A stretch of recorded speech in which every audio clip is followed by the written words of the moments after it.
بسم الله الرحمن الرحيم. السلام عليكم ورحمة الله وبركاته. بداية يسعدني ويشرفني أن أشكر اللجنة المنظمة لملتقى أم الإمارات صاحبة السمو الشيخة فاطمة بنت مبارك الدولي للأمومة والطفولة على تنظيم هذا الملتقى المتميز والمثمر. كما يسعدني أن أترأس الجلسة الخاصة بأفضل الممارسات الابتكارية في التعليم في مرحلة الطفولة المبكرة. الحضور الكريم، أود أن أبدأ هذه الجلسة بمقولة للمغفور له بإذن الله الوالد الشيخ زايد بن سلطان آل نهيان طيب الله ثراه، حين قال إن أفضل استثمار للمال هو استثماره في خلق أجيال من المتعلمين. علينا أن نسبق الزمن وأن تكون خطواتنا نحو تحصيل العلم والتزويد بالمعرفة أسرع من خطواتنا في أي مجال آخر. كلنا نتفق أن التعليم حق لكل طفل، وأن المؤسسات الحكومية وغير الحكومية مسؤولة عن توفير التعليم واستخدام أساليب مبتكرة لتعليم الأطفال، آخذة بعين الاعتبار الظروف التي يعيش فيها هؤلاء الأطفال والفروق الفردية في إمكانياتهم الشخصية والعقلية والفروق الثقافية وأساليب التعلم لديهم. أيها الحضور الكريم, ladies and gentlemen, it's my pleasure to chair the session on best practices on early learning innovation.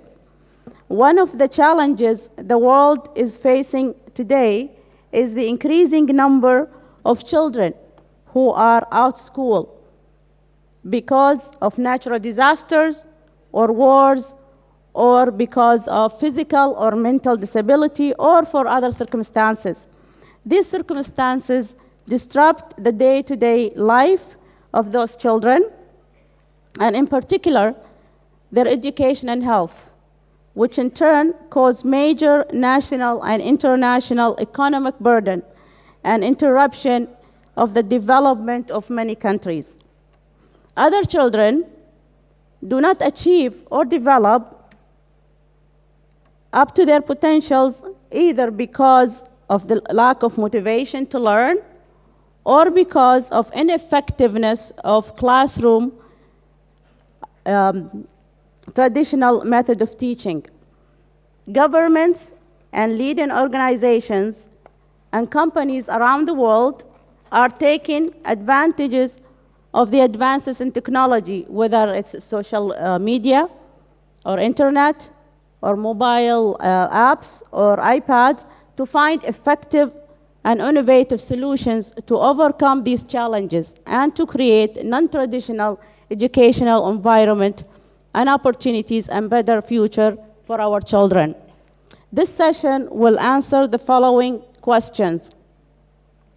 What educational programs can be designed based on what we know from theories, whether they're cognitive or social or moral development theories, on how children learn and acquire languages and other skills?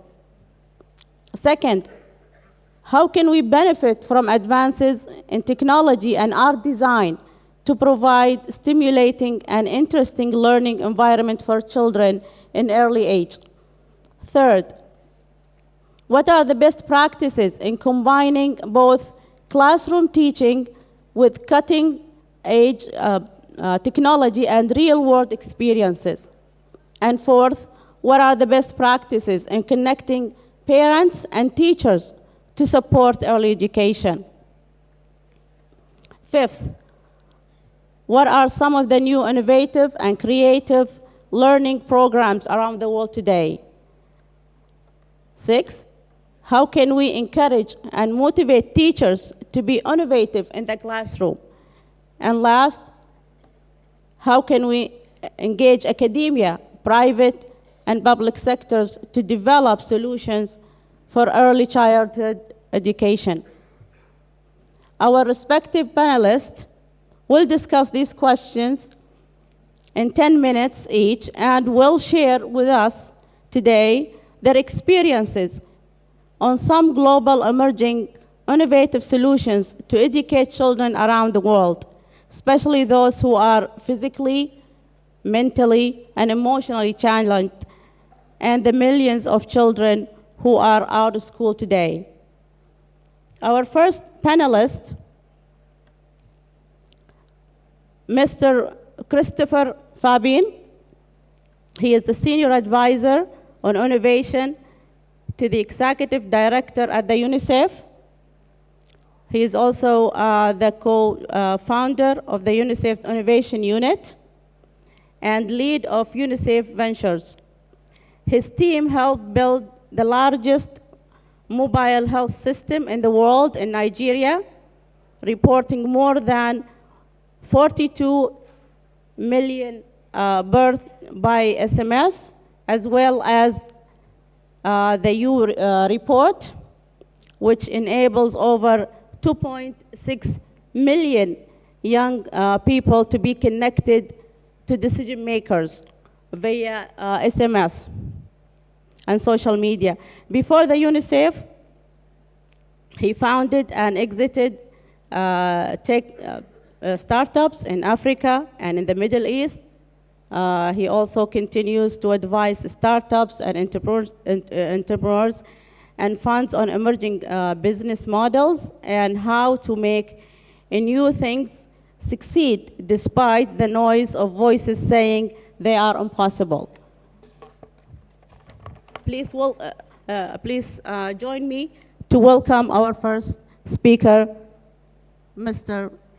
Christopher Fabin. Thank you.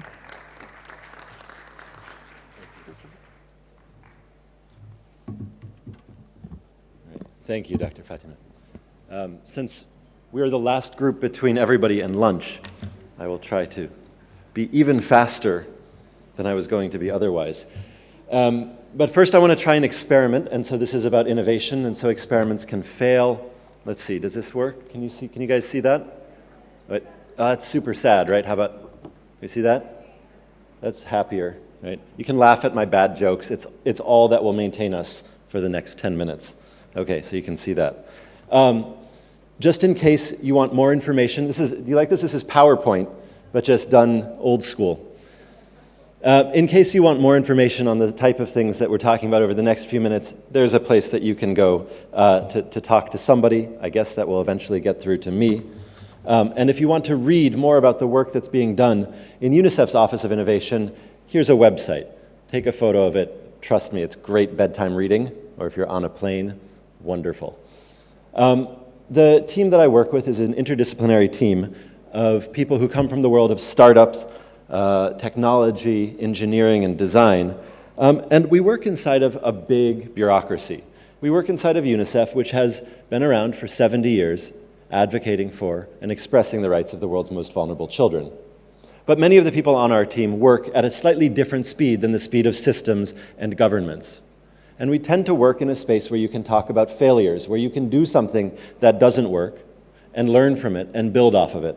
And so I wanted to share a little bit of the type of work that the team is doing with you today, and maybe have a discussion later at lunch and later on about how we can extend some of the things that we've seen work really well and how we can learn from some of the failures that we've had that didn't work well at all.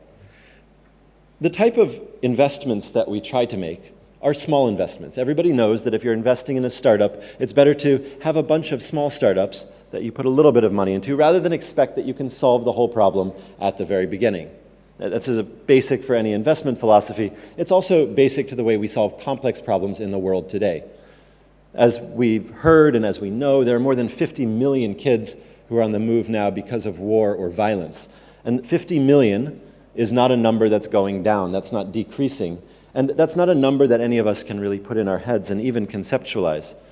So in order to solve big problems like that, problems that are in the tens of millions of children that are affected by war and violence, the 500 million kids whose nutrition will be affected adversely by climate change, whether it's by drought or flooding, in order to approach those type of problems, we need to do things differently.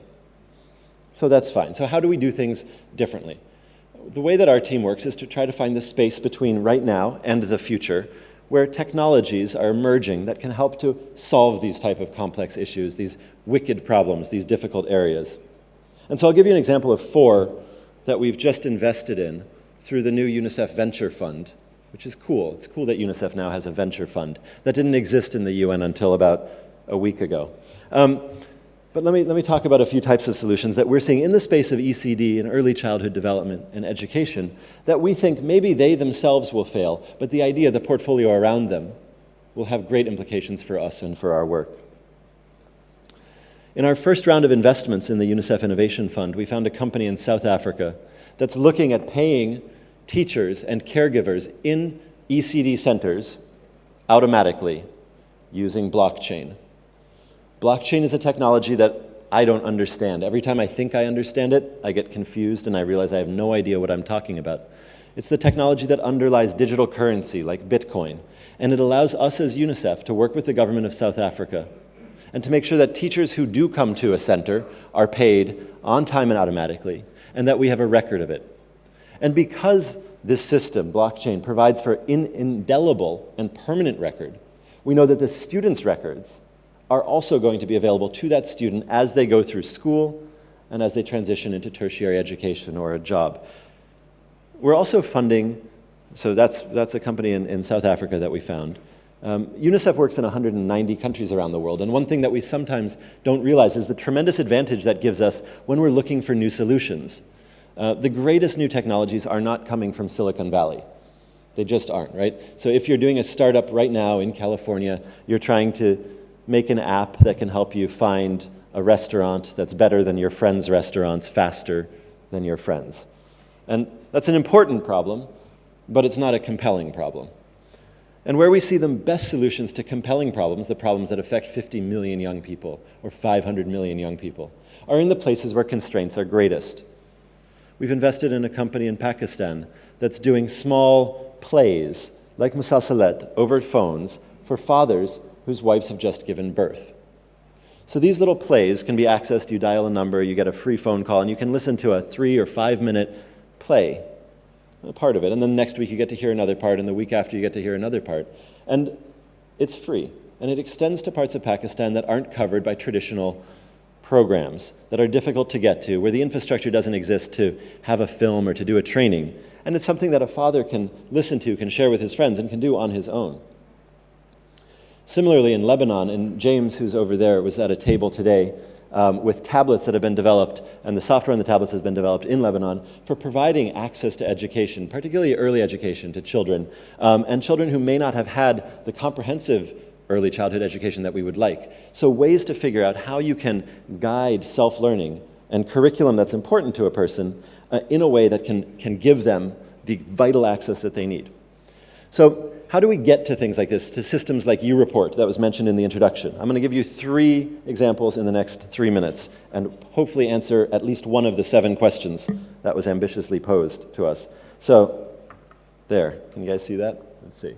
UNICEF Principles of Innovation. So you can Google the UNICEF Principles of Innovation. These are pretty useful as you embark on a path to try to solve some of these difficult problems. These are basically collected from all of the lessons that we've learned, all of the failures that we've had over the last 7 years as a team. And these are things that if you do follow them, your work may still fail, but at least it won't fail in a way that's totally dumb, the way that we failed at the beginning all the time.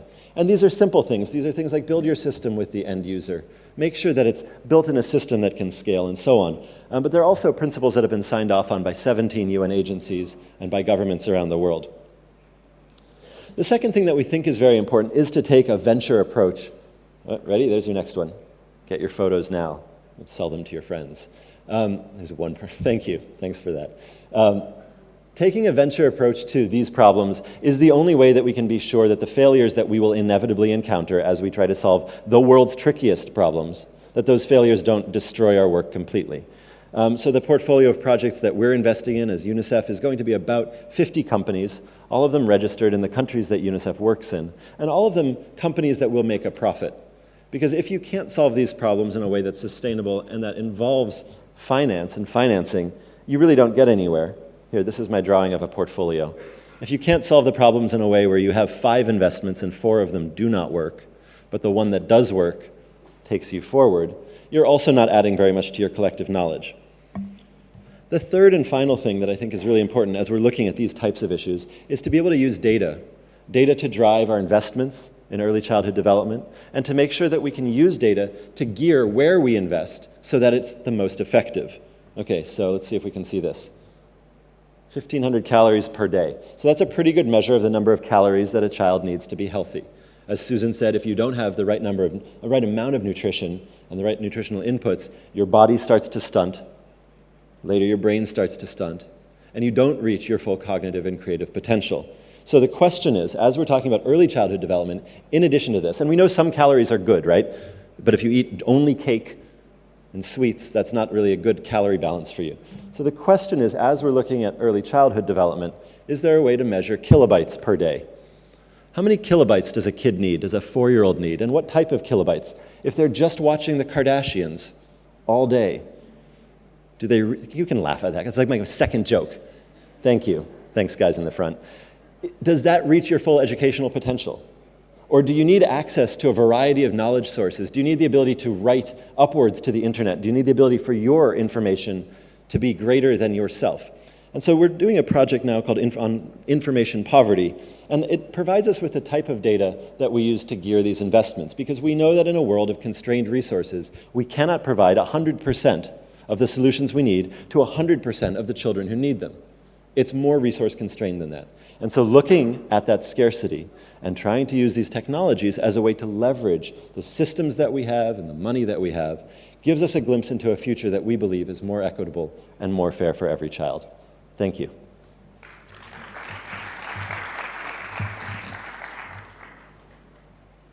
Thank you. Yeah. No, that's okay. Yeah. No, that's okay. It's okay. No, that's okay. Yeah, I have a question, follow-up question for you. All right, that's fine. Can you help me understand, and also the audience, what support companies and or individuals need to come up with innovative solutions, whether those are tablet games, for example, or other programs, to teach children skills and knowledge outside the classroom? Because we're talking about, like 4 hours in the classroom and maybe 2 hours outside the classroom. What kind of programs do we need, and how can we support that? And also taking into consideration especially the individual differences and cultural differences of our children. Yeah, I think that in order to get companies involved in this in a really legitimate way, I mean, you can get them involved from CSR, right? You can go and say, hey, this is a nice thing to do. Can you give us some of your charity and some of that money and that time? But the problem with CSR is that often it's not a lasting commitment to companies' core business. So the question is, how do you find a link between the types of issues we're talking about today and we've heard about today and a company's core business interest? And if you don't find that link, you get something nice for a few years and then it disappears when the CEO changes or when the winds change and something happens. And I'll just give you 2 examples of that. If you're in Khartoum and you talk to DAL, the conglomerate, you'll find that of DAL's top 5 computer programmers, 2 are deaf. So they have 2 deaf programmers in their top 5. And if you ask the CTO of DAL, if you say, are you doing this because of charity, because it's nice? He'll say, no, I'm doing this because these are the best programmers that we could find. They are amazing and they're talented, and that links into a company's core business. If you look at a company like Amadeus, which sells travel information, they do all the travel bookings, 60% of the world's travel bookings, they're giving UNICEF data to help us understand information poverty. But they're not doing it as charity, as philanthropy. They're doing it because they understand that by giving us data, they strengthen their core business as well. They can make better travel decisions, and they can serve their customers better. So I think that when we're looking at working with companies or with governments, we have to be able to make those arguments, the ones that Susan identified, about how these changes will actually affect their bottom line. Because if we don't do that, we're sort of stuck at the edges of the conversation. Thank you. Our second speaker is Mr. Carl John Westring, Vice President, Global Business and Development and Partnership, EF Education First in Sweden. He will focus on issues such as the new research highlighting the criticality of early education for childhood, as well as the current global deficits. In his presentation as well, he is going to cover the challenges that government and non-governments and private sector companies are facing when trying to address the EF deficit. And also he will cover how social enterprises can be part of the solution and what challenges they need to tackle. And lastly, ideas on how further innovation and collaboration, private sectors and partnerships can pave the way for long-term sustainable solutions for all children in need for education. The floor is yours. Thank you. Thank you so much, Dr. Fatma. That sounds like a lot in 10 minutes. I'll see what I can do. Thanks also, Christopher. Amazing presentation. And your old school PowerPoint is actually something that I will definitely take up. Excellencies, ladies and gentlemen, and parents of children, most importantly, because that's the reason we're all here. It's an honor for me to be here today and contribute to this first edition of this very important forum. In the next couple of minutes, I'll address some of the points that were mentioned by Dr. Fatma. But before I do, I'll just like to say a few words about myself and my background. So my name is Carl-Johan Westring. I grew up in Sweden, which I'm immensely grateful for because it gave me an unrivaled opportunity to develop as a child and later as a student in the formal educational system. And I'm proud to say that we in Sweden have one of the best systems in the world. And I also have to thank Dr. Rangita in the previous panel for elaborating on some of the great benefits that we have with the shared parental leave and so on. And yes, I have also been on my daddy leave days. Something to be very proud, and I encourage the rest of the world to do it. I've been very interested in the role of education and its power to develop human beings and change entire societies, and that's why I've dedicated most of my professional life to education. And if we look at the next slide, I currently work at EF Education First, which is the world's largest private education company with almost 45,000 teachers, staff, and researchers in over 500 schools around the world. And our mission is to open the world through education. Now at EF, we teach children from the age of 3, mainly in foreign languages, because that's something that's very important for overall cognitive development. Admittedly, most of our students are very privileged, but there's so many underprivileged. And if you turn to the next slide, you can see from this chart that there are well over 100 million children under 6 living in slums, lacking access to high-quality early childhood education. And this is not even mentioning all the children around the world that are refugees at the moment. So this is indeed one of the unmet challenges of our century, given its long-term negative effects, both on individuals and on societies. If we go to the next slide, just a quick reminder, what happens when good early childhood education is missing.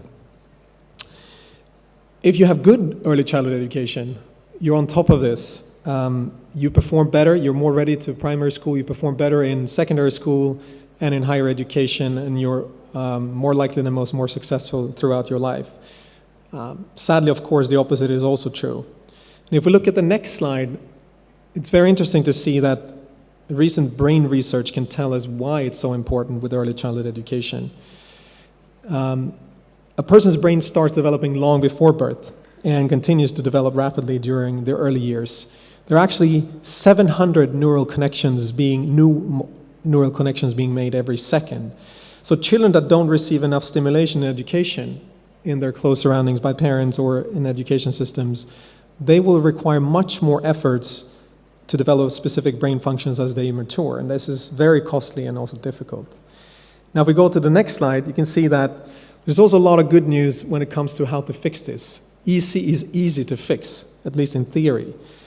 But this doesn't, of course, hold true for all of the children living in slum areas and also the refugees around the world. Now, if we go to the next slide, I'll be happy to share this presentation with anyone who is interested afterwards. Despite the apparent logic and the need for early childhood education efforts, why are we not seeing radical improvement? Well, there are a couple of reasons, and I'd like to spend a minute on this. If you look at governments, I mean, they are indeed focusing more and more on this, especially after the inclusion of early childhood education as a sub-point in the Sustainable Development Goal number 4. One of the goals is to have at least 1 year of quality pre-primary education. There are, however, a few reasons why progress is not being made. One is lack of funding, and typically that is related to the fact that government initiatives are focusing on primary and secondary education initiatives and not on early childhood education. Also, the initiatives that governments do execute are not always well coordinated and thought through. When it comes to NGOs, there are great examples all around the world of amazing initiatives. However, NGOs have difficulties in scaling their initiatives, both on a national level but also internationally. When it comes to private sector companies, we've heard some examples from Christopher here.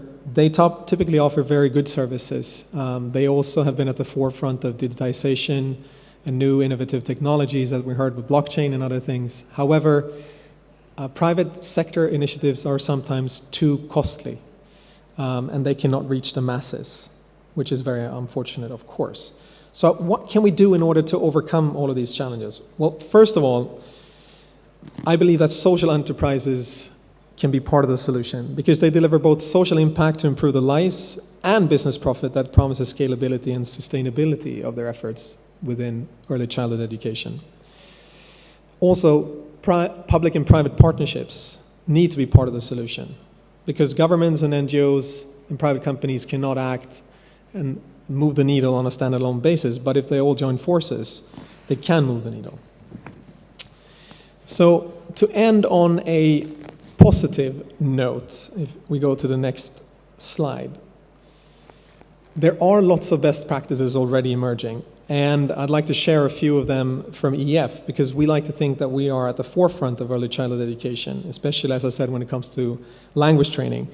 We have a research center at the Cambridge University where we research about the second language acquisition among young learners. And some of the findings that we have are relevant for all types of early childhood education. First of all, the teacher obviously has to be at the center of learning and has to be equipped with the right skills and also the right mindset to facilitate efficient learning.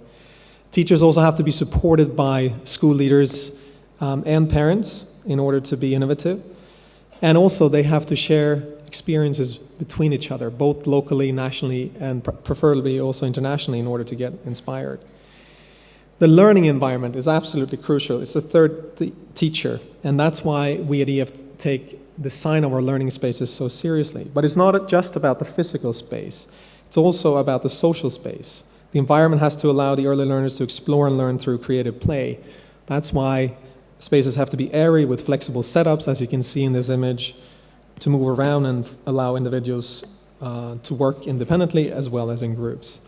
Now, technology, of course, that's going to change the face of education forever with augmented reality, artificial intelligence, advanced speech recognition, and so many other things. However, it's easy to get carried away and fooled into believing that technology will solve all of the challenges overnight. It's very important to ask critical questions, like the one Christopher asked. Cardations, is that the educational content you want? Does the technology support the learning goals in the curriculum? Is it age appropriate? Does it support the cognitive abilities, motor skills, social and emotional needs and interests of the child, etc., etc.? And finally, parental inclusion is extremely important for success. And at EF, for instance, we have parent academies where we train the parents so that they're able to better support their children's learning at home. They also have access to a parent portal where parents receive continuous up-to-date information on what has been covered during the day, as well as the children's progress, scores, and also homework and other things. So these are just a few of the best practices that will help improve early childhood education around the world, regardless of starting point.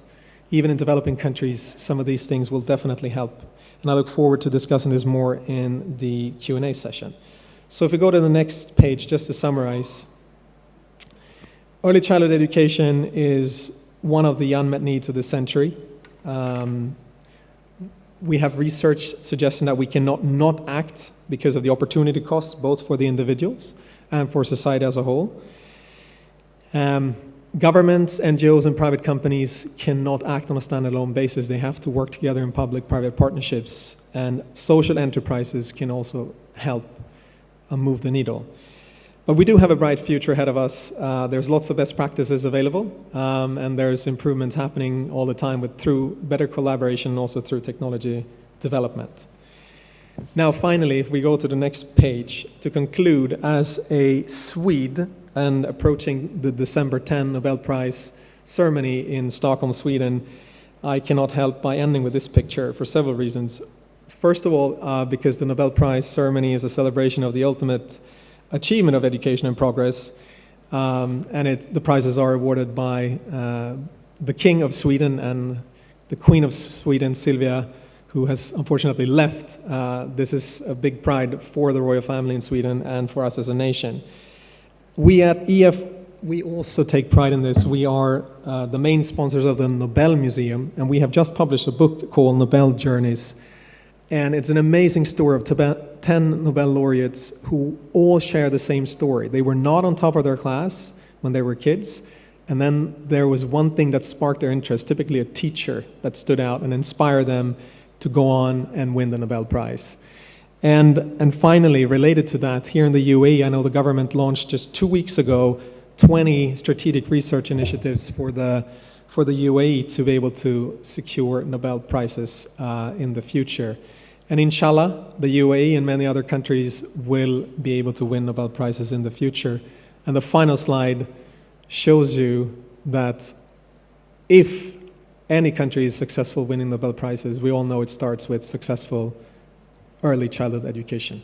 Thank you very much for your attention. Shukran jazilan. Thank you, Mr. Carl. I have a follow-up question for you. It was said that traditional classroom teaching was not always effective. And this statement was said by Walter Halt in 1960s, based on his personal experience, which led him to create the first European holiday school later on in 1965 that combined language learning with the travel abroad. Can you please tell us more about that? Sure, thank you, Dr. Fatma. It's an irony, indeed, that the world's largest education company was founded by a dyslexic person. He struggled tremendously throughout his school days, and he was quitting school. But he was fortunate enough to travel to the United Kingdom on a scholarship, and he picked up English fluently. And he was so surprised because he had never been able to read a book in his life. All of his sons are also dyslexic. One of them even more dyslexic than he is, but he went on to actually earn a PhD from Cambridge. And quickly on the language immersion or the immersion philosophy, that's something that has guided EF throughout the years. It's something that we believe in fundamentally. You have to immerse yourself. If you are studying a language, you need to travel to that country. I also fundamentally believe that it will help change the world for the better. I traveled when I was 10, and I met children from all over the world at a children's camp at the age of 10. I picked up new languages, I understood other cultures better, and I fundamentally believe that we will build a more peaceful world by breaking down the barriers of language, culture, and geography. So that's what has been driving Mr. Halt, the founder and still the sole owner of EF Education First, throughout more than 50 years of its existence. Thank you. Yeah, thank you. It's a lesson to learn from that. Thank you.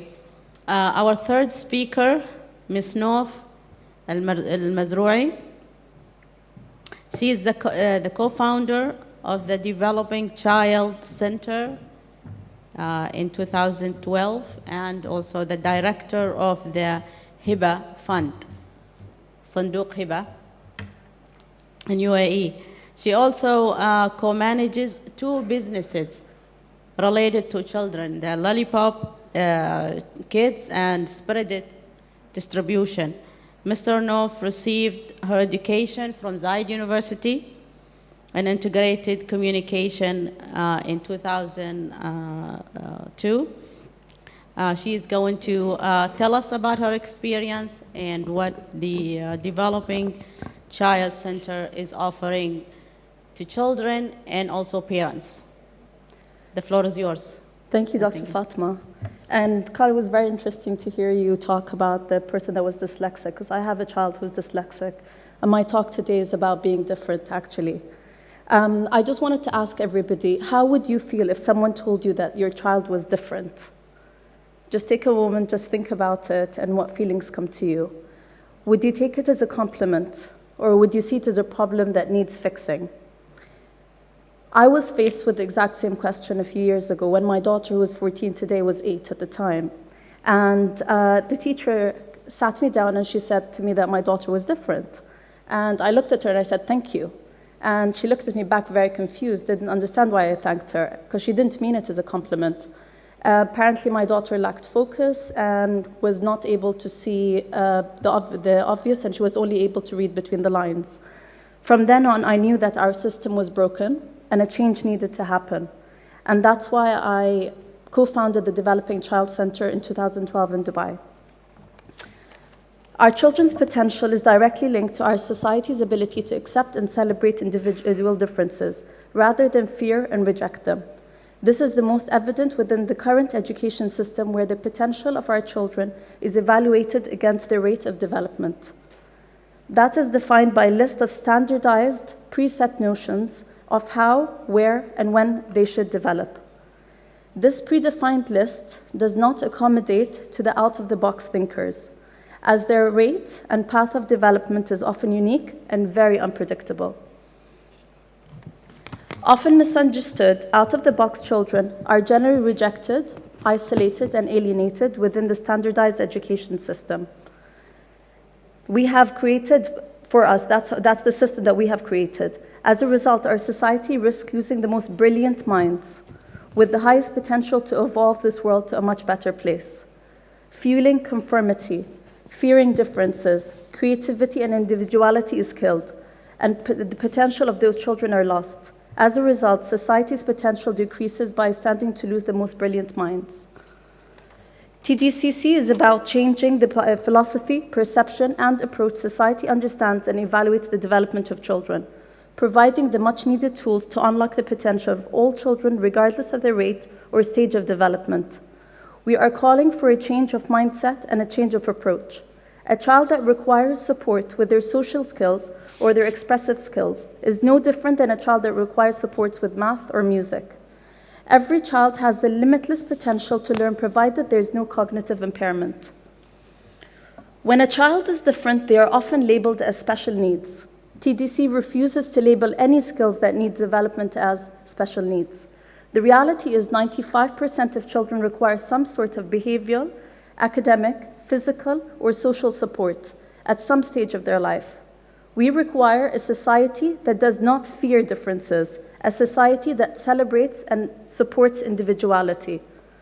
Children with differences could not be feared. They should be embraced, encouraged, and empowered. At TDCC, that's exactly what we do.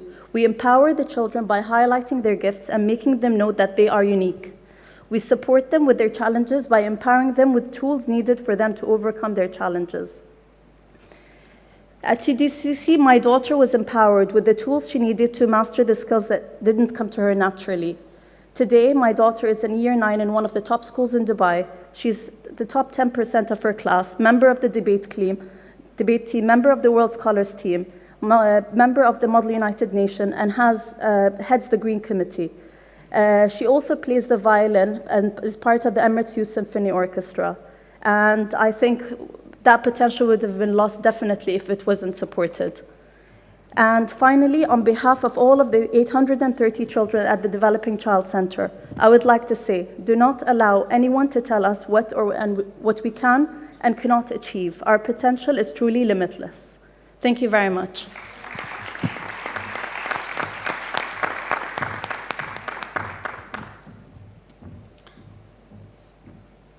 Thank you, Ms. Nof. This is really inspiring. This is really inspiring and a great initiative. I would have to say, and it's very important in UAE. Can you tell me what kind of support do you think that the education entities should provide parents, especially, and their kids to help the children feel comfortable, to feel confident, especially the children with disabilities, so they can also achieve to their potentials and achieve their dreams in life?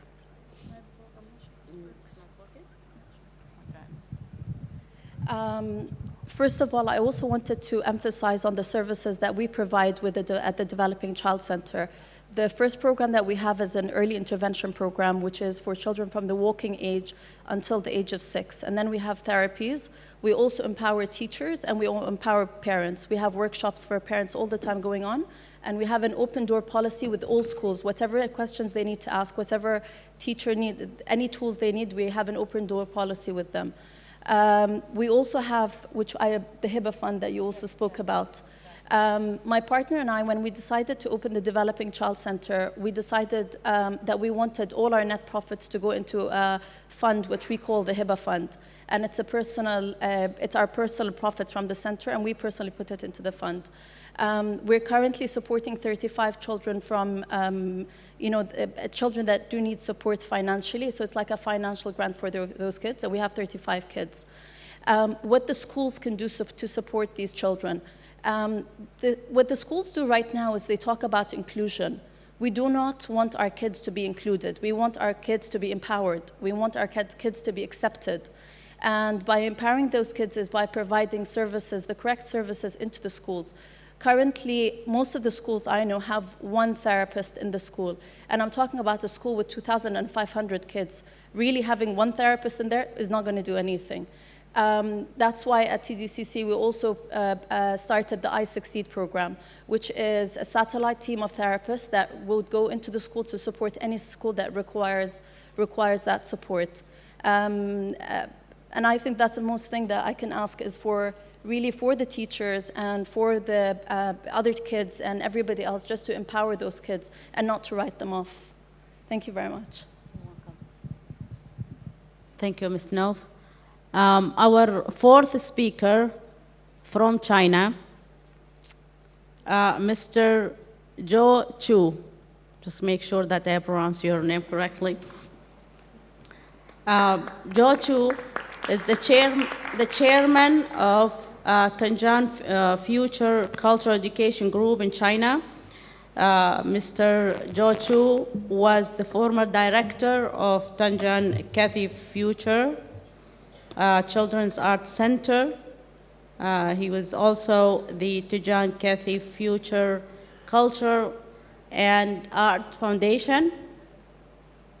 He was the former vice president of the Tanzan Art School.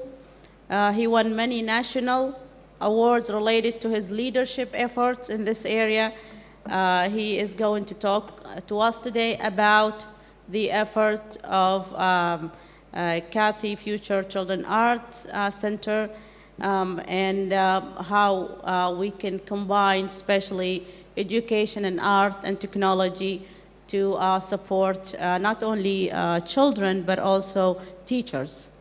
And I believe that you have a video to show us, 2 minutes video first before you talk about this, yeah? Thank you.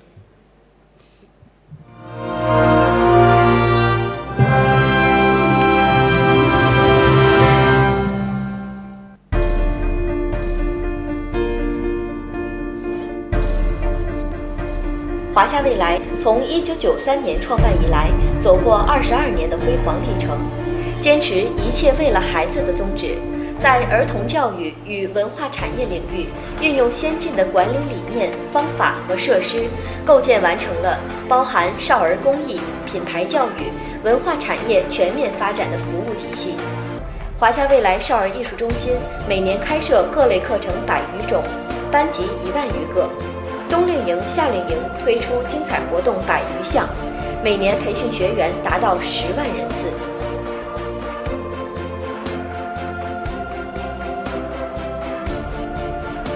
华夏未来逐渐形成早期教育、双语幼儿园、校外教育、学前教育为一体的完整的儿童教育体系。优咪国际婴幼儿成长家园是专为0到4岁幼儿打造的多元化游戏成长家园，是集专业早教、科学游戏和家庭服务为一体的高端亲子幼儿园。华夏未来少儿艺术团是中国艺术门类最全、演出人数最多的儿童艺术团体。华夏未来的孩子们携380个节目，行程229万公里，足迹踏遍世界410个城镇，相当于绕地球57圈。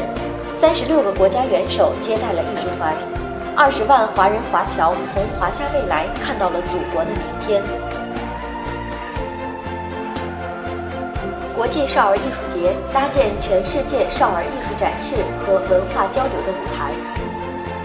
国际少儿艺术节创办于1998年，迄今为止已经成功举办了7届，邀请了世界5大洲近100个国家和国内30余个省市自治区的少儿艺术团体参加盛会。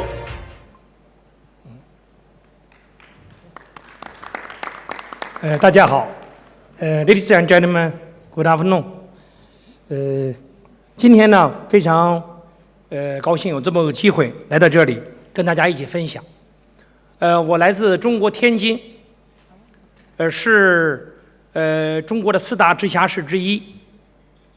这个城市呢，一共有1400万人口，儿童人数呢达到了300万。23年前，我们创办了这个城市第一个儿童基金会，并且呢，开办了儿童中心和华夏未来的文化教育发展集团。这个从公益的角度出发，我们为了满足更多的孩子们对艺术教育方面的需求，把整体的教育分为了3个阶段，一个是0到3岁的，我们定为早期教育；3到6岁呢为学前教育；6到12岁呢，我们开设了各种的校外教育和特长的这个课程。大家知道，在中国啊，这个学前教育目前大概人数是5000万，有3500万的人现在呢在幼儿园，有1500万的人在家，入园的比例呢是占70.6%。到2020年呢，中国的幼儿园的数字将达到16万所。这样呢，对于孩子来说，学前教育前的早期教育啊，是一个非常重要的一个环节。我们这个中心在15年前，2003年就开始了办这个儿童早教中心，经过15年的经验的摸索。探讨了一套适合中国孩子的这个早期教育。除了我们在这个早期教育的这个单一的课程的前提下，我们在几年前创办了一个叫优咪家园的这么一个儿童的快乐成长乐园。这个成长乐园呢，这个创立之初就是初衷是为了有这么一个例子，就是我们中国的这个白领这特别是就是家庭中高端家庭，他们在生完孩子以后呢，应该在这个产后就要去上班。那么上班呢，这个孩子要交给他的老人或保姆，那么教育呢受到这个影响，所以我们创办了这个优咪家园呢，就把早教与这个亲子幼儿园相衔接，让他们在上班以前把孩子送到我们的优咪家园。那么这样的话呢，我们在这里边将给孩子提供了3类的东西。一个是呢，就是我们的课程，一共有8大类课程。8大类课程包括呢是认知包括孩子的互动这个等等等等。另外呢，我们还开设了16个游戏项目包括沙坑过家家呀，去弹积木各个方面的这个课程。这样的话呢，我们来这个跟家长一起沟通来共同的来完成孩子0到3岁。另外呢，0到3岁的孩子的营养问题也是关键。很多家长和这个家庭呢不了解孩子应该这个时段怎么去完成营养这个环节。那么我们专门供着这个营养师来为他们专门打造0到3岁的这个孩子的饮食。就这样，就是我们整体的这个项目已经在中国呢开始复制受到了家长的欢迎。现在所有的招生呢全部都是满的，爆满。那么在中国我们这个儿童中心里边呢，包括我们优米家园在内，我们有音乐、舞蹈、美术、体育、科技、外语10大类的儿童的课程。每年的培训人数呢将近10万人次，在一个单体里培训10万人次。那么他们是早教上来以后，来到经过4岁到8岁这个时间来这里学习艺术。那年龄段呢，他们根据这个时间，我们星期日、星期六、周末的时间，那么孩子非常愿意来到这里来学习。我们每周末都是7部制来开设课程一共开设了100多种课程。其中不断创新的早期教育已经成为一个大的趋势。早期教育也对孩子的成长，特别是素质教育这是非常有需求的。不断的创新，提升管理水平发展早期教育，让更多的孩子成功，成为国家有用的人，将是我们未来作为新一代儿童教育工作者的一个重要的任务。我就欢迎大家到中国 ，Welcome to China。好。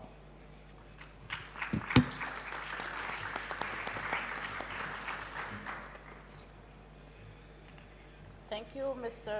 Zhou Chen, for this insightful presentation. I would like to ask you a question.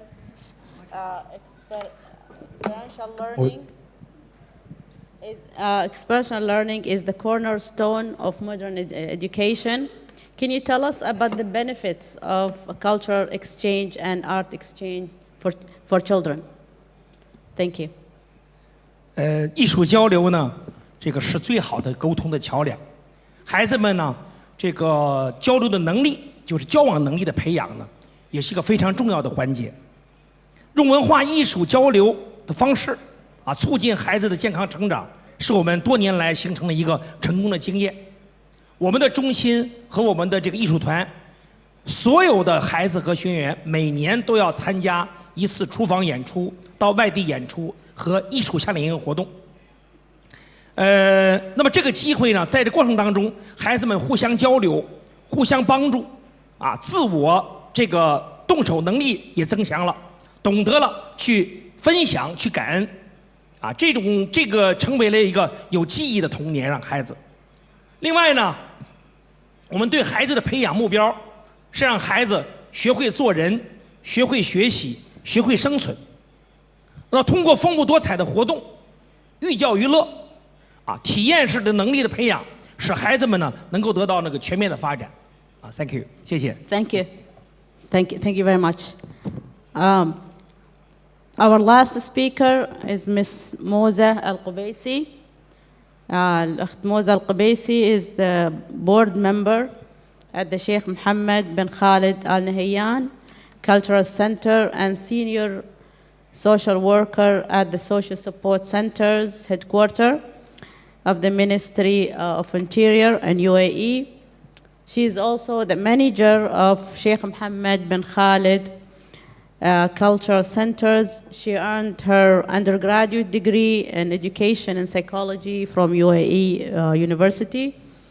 She has postgraduate diploma in administration and educational leadership, and also diplomas in modern leadership and social government. She's an international accredited trainer from EF in UK. She's also accredited trainer at the Ministry of Interior and Family Development Foundation. Ms. Moza is very active in national committees and conferences. She will talk about some of the initiatives that Center for Generation Future at Sheikh Mohammed bin Khalid Culture Center. So she will tell us about some of the initiatives that she's working with. Thank you. Thank you. The floor is yours. شكرا جزيلا. بسم الله الرحمن الرحيم والصلاة والسلام على أشرف المرسلين. اسمحوا لي أقدم ورقتي بلغتي العربية وباللغة العربية نتحدث. أكيد أن الطفولة اليوم هي مستقبل الغد وأحلام من يعيشون الحاضر، والأطفال ونمائهم هي مشاريع لنا، وهي نتاج للتخطيط القائم على اليقين بقدراتهم وإمكانياتهم وإبداعاتهم. هذه المشاريع هي للتنمية والأمان القادم بإذن الله لمجتمعاتنا. وفي دولة الإمارات العربية المتحدة المجتمع يقوم على أسس واعية قائمة على المعرفة والعلم والابتكار، وتقوم كافة الخطط والاستراتيجية على العمل به في المؤسسات التربوية والثقافية والاجتماعية، سواء كانت الحكومية أو المجتمعات المدنية ذات النفع العام. وهذه المجتمعات أصبحت تلعب دورا هاما في دعم هذه الاستراتيجيات التنموية التي توجه للطفل. وبذلك فإن من الظلم جدا أن تبقى تربية الأطفال أو نماء الأطفال والعمل لمستقبلهم بين المدرسة والأسرة. لابد من وجود مؤسسات اجتماعية ذات نفع عام تساهم في دعم هذه المؤسسات وتساهم في استراتيجيات تخدم فيها الطفل في هذا المجتمع النامي بإذن الله. لذا تقوم أهداف جمعية الشيخ محمد بن خالد آل نهيان لأجيال المستقبل على تعزيز ودعم المعرفة والعلم والابتكار جنباً إلى جنب مع المؤسسات التربوية، وذلك لتسهم في تنمية أجيال المستقبل القادرة على القيادة، لأن الأجيال وإيماننا بأن هؤلاء الأجيال هم قافلة النمو والحضارة على أرض الإمارات بإذن الله. ولتحقيق هذه الرسالة السامية لبناء الأجيال ومستقبلهم لابد من آليات وبرامج ومبادرات تترجم هذه الأهداف والرؤى، والتي تعتمد على تنمية روح الابتكار والاستكشاف للطفل بتنمية قدراته الإبداعية وتعزيز قيمة الهوية الوطنية وتقوية الإرث الإنساني في نفوس النشء والاعتزاز بها. لذلك كانت أهدافنا ووضعناها أمام أعيننا، وكانت هي سياق استراتيجياتنا في جمعية الشيخ محمد بن خالد آل نهيان لأجيال المستقبل. أشهرت جمعية محمد بن خالد آل نهيان لأجيال المستقبل سنة 2009، وقد قدمت 7 مبادرات وما زالت تقدم فيها ولله الحمد. هناك مكتبة أجيال وهي المكتبة الأولى للأطفال في مدينة العين، حيث أن عدد الأعضاء فيها القارئين 3238 عضواً، وبلغت الساعات القرائية حتى 2016 إلى 7200 ساعة قرائية، وبلغ عدد المستفيدين منها 20,446 طفل في مدينة العين، وذلك من خلال عدة زيارات لهذه الجمعية بما يعادل ويقارب 445 زيارة تقريباً في السنة. ثانياً، مشروع أجيال تقرأ، وهو عبارة عن ماراثون قرائي يتم تشجيع الطلاب على قراءة أكبر عدد ممكن من القصص، ويتم تكريمهم على قدر القصص التي تم قراءتها. تم وضع مجموعة من القصص لهؤلاء الأطفال وفق السنوات أو المدى العمري لكل فئة، حيث قدمت للسن من 5 إلى 7 سنوات 200 قصة يقرأها الطالب في خلال عامين. وهناك تاج المعرفة للطلبة من 8 إلى 10 سنوات، حيث يجتاز الطالب فيها 1000 قصة. وإمارات المعرفة 11 في المدى العمري من 11 سنة إلى 13 سنة، حيث ينجز الطالب 200 كتاب. وفي المرحلة الشباب من 14 سنة إلى 16 سنة ينجز الطالب 200 كتاب مع أنشطة مصاحبة وفعاليات تترجم استفادتهم من هذه القراءات. كذلك هناك تم رصد أو إتاحة الفرصة أمام الطفل في ندوة كتاب للطفل تعقد شهرياً بالتعاون مع مراكز الأرصاد في المدارس، حيث تقوم على شراكة واعية مع المدارس والمناقشة في كتاب أو قصة أو عمل أدبي يقدمه الطلبة.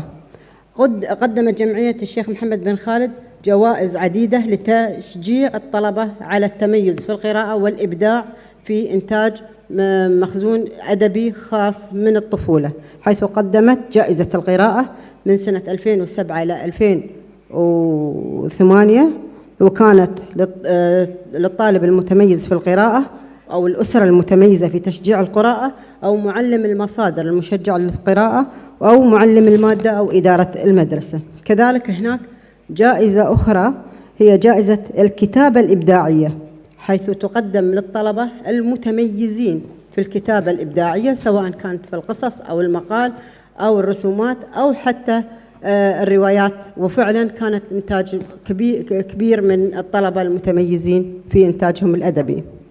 ثالثا، تقدم الجمعية مهرجان الأفلام العلمية، حيث تقدم لمختلف الطلاب أفلام وثائقية علمية تصاحبها تنفيذ بعض التجارب الحيوية أمام الطلاب تحت إشراف مختصين، تقدم مع شراكة مع معهد جوته الألماني في أبو ظبي.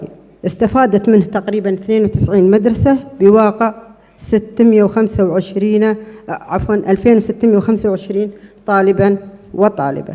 رابعا، نتاجات معرفية، وهو مشروع يسعى إلى اكتشاف المواهب الأدبية المبدعة وتنميتها من خلال التدريب والتقييم للأداء مع المختصين. وقد قدم هذا البرنامج في عام واحد 3 أعمال أدبية: كتاب حكاية الأحلام من عمل الطلبة، وكتاب أبقى مرتاحا للكاتبة الواعدة من ذوي الاحتياجات الخاصة وفاء عوض.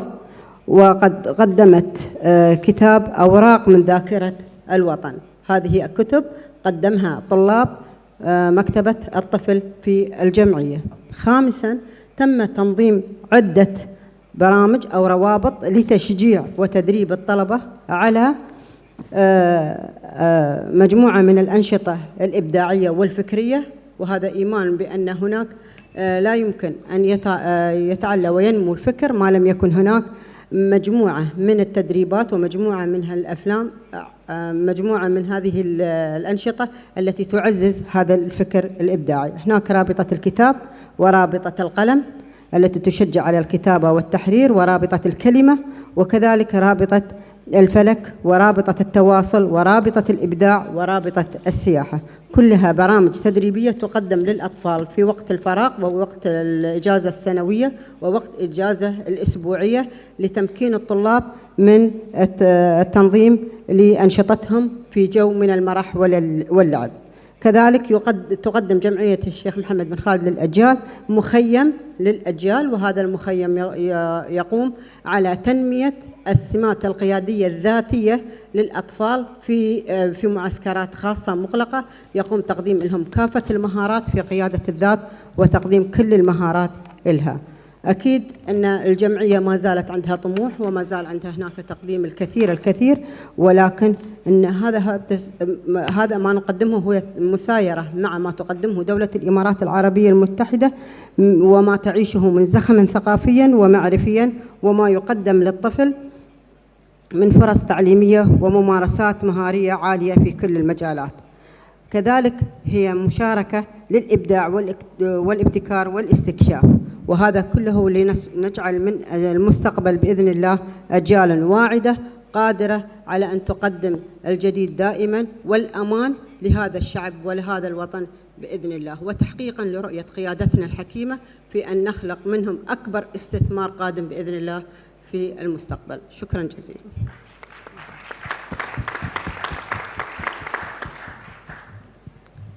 شكرا أخت موزة. سؤال على عجالة، المفروض احنا يعني ننهي الجلسة هنا. صحيح. ما هي جهود الجمعية في تعليم ذوي الاحتياجات الخاصة؟ هل هناك مبادرات خاصة بالأطفال من ذوي الاحتياجات الخاصة أخت موزة؟ نعم، ذوي الاحتياجات الخاصة فئة مهمة جدا وأساسية في أعمال جمعية محمد بن خالد الأجيال المستقبل، وتقدم لها كافة الدعم.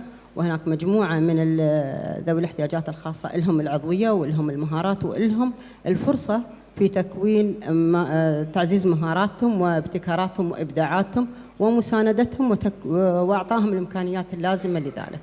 كذلك هناك التشجيع لرعايتهم من الآباء والأمهات في قالب من التدريب والتوعية التي تقدمها للوالدين لرعاية ذوي الاحتياجات الخاصة، وكيف يستطيعون أن يقدمون هذه الإمكانيات لهؤلاء الأطفال وفق ما هم فيه من عجز أو تقصير في حياتهم. مبادرات متميزة الحقيقة. نظرا للوقت وطبعا احنا الحاجز بينكم وبين الغداء أيضا، نختم هذه الجلسة. I would like to thank my guest speakers for the valuable information that they shared with us today. في الختام لا يسعني إلا أن أشكر ضيوف هذه الجلسة على المعلومات القيمة التي قدموها لنا، والسلام عليكم ورحمة الله وبركاته.